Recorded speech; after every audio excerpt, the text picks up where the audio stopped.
这个杀手在暗杀目标时意外看到了一个美女，但他知道不能因为女人而分散注意力，会显得自己不够专业，可他还是忍不住多看了2眼。好在他及时拉回理智，接着目标人物坐到沙发上，整个身体暴露在视野之内。他看了一眼手表，心率显示65，正是他状态最好的时候。如果此刻出手，必定万无一失。他快速拉动枪栓，屏气凝神，精确瞄准目标，毫不犹豫的开枪射击。结果美女恰好替目标挡住子弹。当他拉栓想要补第2枪时，对面已经拉上窗帘，根本不再给他机会。他快速拆卸枪支，来到楼下，骑上他提前准备好的小电驴，在警察来临时逃离现场，扔装备转进小巷，再来到桥上，把头盔扔进海中，随后进入便利店旁的公共厕所，用抹布擦拭身体，去掉身上的气味，刮干净胡子，临走时喷点香水去掉异味。出门后打了个出租车前往飞机场，来到机场后才把防身的最后一把手枪扔进垃圾桶。这简直就是个细节狂魔，而更细的还在后面。进入机场过安检时，发现警方带着警犬在安检口巡逻，男人觉察到警犬在注视着自己，只见他表情淡定不动神色，然后再观察一下周围，转身离开，来到卫生间重新整理衣服，确认没有留下任何异味，最后还把手表扔进了垃圾桶。很顺利，男人通过安检找了个隐秘的位置，然后跟老板汇报任务执行失败。老板是又惊讶又无奈，不过老板还是安慰他不用担心，他会尽快摆平。但男人并没当回事，只是回到了家中准备休息一下。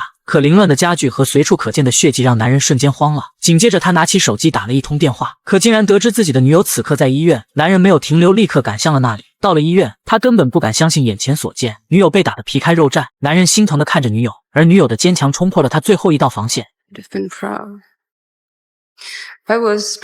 男人保证一定要让行凶之人付出代价，并且从女友的哥哥那里得知，行凶之人是一男一女，而他们最后是坐着一辆绿色出租车离开的。男人努力安抚大舅哥的情绪，并保证这样的事情以后一定不会再发生。随即男人回到家中，并挖开自家后院，然后找到了一个保险箱，紧接着从保险箱内拿出3个塑封袋，袋子内竟装着他的武器。随后男人开上车，满大街的搜索，不久他就找到了大舅哥所说的那种绿色出租车。等到了深夜，他来到绿车公司门口，敲打窗口让保安开门。等对方打开门，男人戴上头套，然后举起手枪就闯了进去。随后他从一堆文档中找到出事那天的出租车记录，继而查到了一个叫里奥的年轻人。而为了不引起保安的怀疑，男人临走时把现场弄乱，伪装成了抢劫案件。次日一大早，男人就把车停在路边，等待司机师傅打卡上班。紧接着一个小卷毛引起了他的注意，果然那个人就是目标。男人伺机而动，佯装成游客要搭乘卷毛的出租车，可车还没开出多远，卷毛就被后面拿枪的男人吓了一大跳。他把这辈子自己犯过的错误全想了一遍，也不知道自己哪里惹到了这个家伙。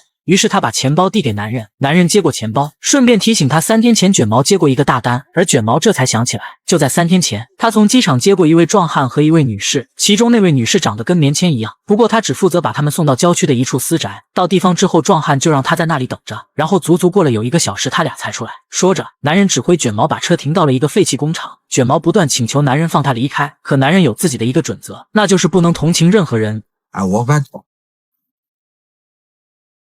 随即男人拿着收音机就走了。他每到一个机场都会换一个护照，这是他的最基本的技能。为了抓到背后行凶之人，他准备问问自己的老板。首先租到一辆白色面包车，在新奥尔良，他有6000个仓库，每个仓库都堆满了各种各样的枪支设备。一旁的箱子内堆满了崭新的车牌，车牌啪的一声贴在车上。他买了一个可推式大号垃圾箱，还有一个橘色工具箱。接着他打扮成清洁工，喝着牛奶，静静等待时机。老板居住的地方有一台人脸识别机器，但这根本难不倒男人。一会儿，一个快递员到了，快递员例行向摄像头打招呼，可他没注意到，竟有个男人带着垃圾箱跟在他的后面。男人顺利的通过了安检，然后淡定的戴上自己的塑胶手套，看到快递员走进4楼，而他慢慢的跟在后面。男人假装自己在看路牌，实则默默倒数着门关上的时间。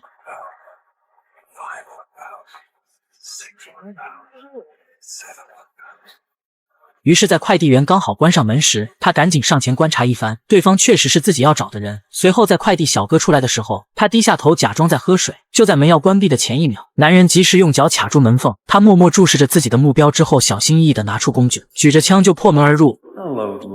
他万万没想到男人会找上门来，只见男人默不作声合上电脑，夺过手机。然而女人并不是他此行的目标，她只是一个小小的秘书。一阵敲门声响起，女人带着男人闯入，老板责备了她的不适宜。不过老板看到男人拿着枪还是傻眼了，他想不出男人不惜暴露自己身份还要来到这里的原因。男人拿出绳子示意女人给老板绑上，老板顿时觉得这个世界疯了，为什么一个打工人要来绑架自己？男人随后把女人锁到了卫生间，并让她不要出声。女人点了点头，乖乖答应，而且老板让她放心，事情马上就会解决。在男人的提醒下，老板这才意识到他已经回到家，可他告诉男人这件事情并不重要，男人没有完成任务本就应该付出一点代价，这也是对客户的售后负责。男人根本不想听他解释，3颗铁钉打入电脑当场报废。老板仍不死心劝他回头是岸，因为男人现在赚的钱已经足够了，而这一大部分功劳实际上都是来自于他。只要男人消失，他可以当这一切都没有发生。但男人只想知道是谁对自己的妻子动手。老板摇了摇头，表示自己的备份都在电脑上，现在电脑被毁，他也无计可施。男人知道老板在胡说八道，见他迟迟不开口，直接3枚铁钉打在老板身上。不过男人还留有后手，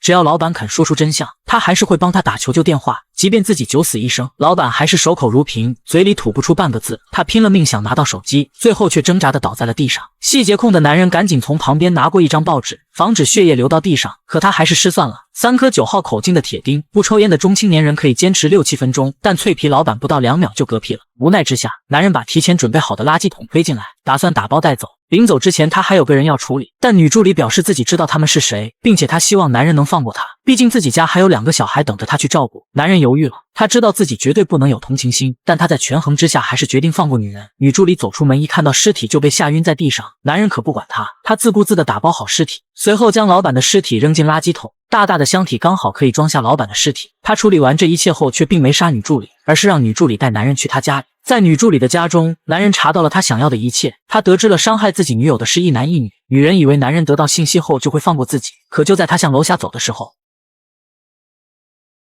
下一刻他的尸体直接从楼梯上滚了下去。男人营造出了一种意外失足的假象，可老板的尸体就不好处理了。他返回到自己的仓库，拿出分尸溶解的工具，然后男人一顿操作之后，再开车来到大桥边，将剩下的溶剂扔进海里，还不忘把汽车清洗干净。他拿下假车牌丢在路边，最后把车辆不动声色地还回去。一场顶级犯罪就此完成。紧接着，谨慎的男人再次更换名字，租了另一家公司的车，根据地图导航，他来到了壮汉家，立即观察起了周围的环境，准备伺机下手。为了更好的动手，男人来到商店购买了一些物资，紧接着无所事事的他就在车上打起了瞌睡。夜幕降临，他总算等到了壮汉回家，而这也正是男人下手的最佳时期。可还没等他走近，比特犬突然就大叫了起来，但他事先早有准备，他一边走一边扔出掺和了超大剂量睡眠药的牛肉。等到比特犬被迷晕，男人立即开始行动，他小心翼翼地走进院子里，并且拎着一把枪就开始搜索。屋内，正当男人小心翼翼地在房间内搜索时， Prepare to be very excited, because this is one of the oldest country songs. 可突然就被冲出来的壮汉给撞飞了出去。壮汉想一把夺过枪，却不慎走火，他赶紧一拳下去，手枪竟掉了下来。男人瞬间失去武器，他只得奋力挣脱，但壮汉可不会让他得逞，枪滚到了床底下。壮汉毕竟是一个肌肉猛男，几次勾拳就让男人毫无招架之力。他对准男人的脸毫不留情就打了下去。就在他要去拿枪的时候，他注意到男人好像还没起身，于是转身补上几拳。不过男人是真的结实，在几轮搏斗下，看似是壮汉要略胜一筹，可意外的是，男人仿佛就像个打不死的小强，不管怎么打都还有战斗力。很快男人就找到机会进行反击，他竟摸到一根铁棍，接连几下向前刺出。男人利用武器重创了壮汉，但毕竟壮汉的力气更大一些，挣脱束缚的壮汉举起男人砸在地上，局面变得有趣了起来。壮汉更是在打斗过程中找到了自己的配枪，还没等他按下，突然男人直接把他绊倒在地。自知局势对自己不妙，男人赶紧躲在橱柜后面，巧妙避开了对手的扫射。之后男人找到机会溜进了一个房间，可等壮汉开门后，却发现啥都没有，而裆部此时也在往下面流淌着鲜血。这可就涉及到以后的幸福生活了，他势必与男人不共戴天。可下一秒，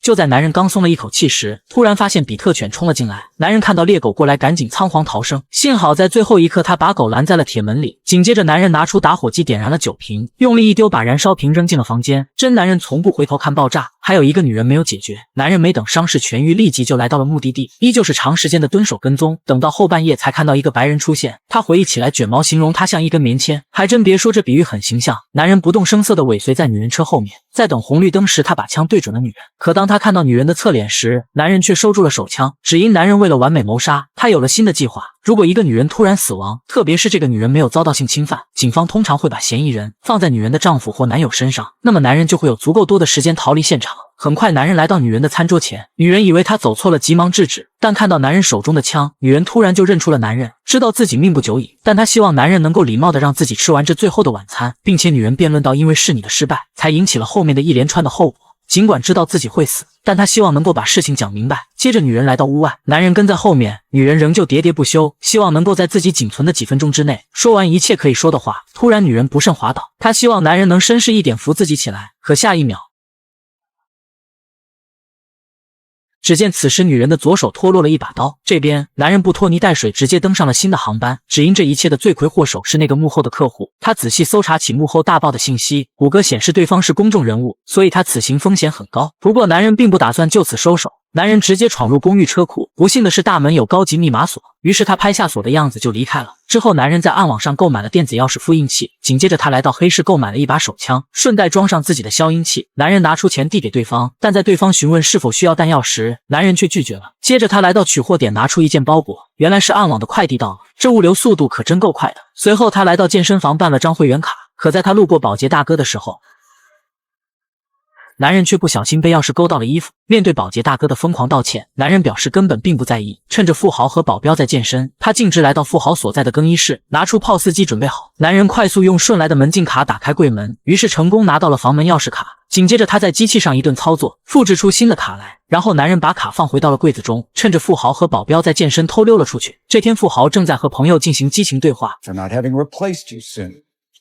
男人持枪悄然无声地出现在富豪的身后，富豪顿时就愣住了。他没想到号称安全系数最高的公寓还能被陌生人闯入，明年他可就不投资了。富豪以为男人是来抢劫的，表示自己的房间没有现金，但可以命手下送来。然而随着男人的枪口对准自己，富豪直接就慌了，可他不知道对方到底想要什么。男人没有动手，而是把一张卡片放到了桌子上，并询问富豪为什么要伤害自己的爱人。富豪这才突然想起那件事情，原来男人刺杀失败的任务就是富豪发布的。他解释自己并不计较男人的不专业，但老板为了维护信誉，就给富豪说自己会把烂摊子清理好。之后发生了什么自己就不得而知了。他敢保证自己和男人之间绝对没有过节。男人意识到这一切都是老板在背后搞鬼，便也不想和他纠缠，于是他警告富豪不要自找麻烦，只要他想来就能来，并且可以轻松的让富豪死于意外。富豪摸不着头脑，但总算捡回了一条命。男人走到电梯间，把纸条撕成了碎片，他的复仇之旅还算是顺利。影片的结尾，男人回到了位于多明共和国的家中，并和痊愈而归的女友惬意地享受着自己争取来的幸福生活。看电影找驰明，持续更新紧张刺激的好电影。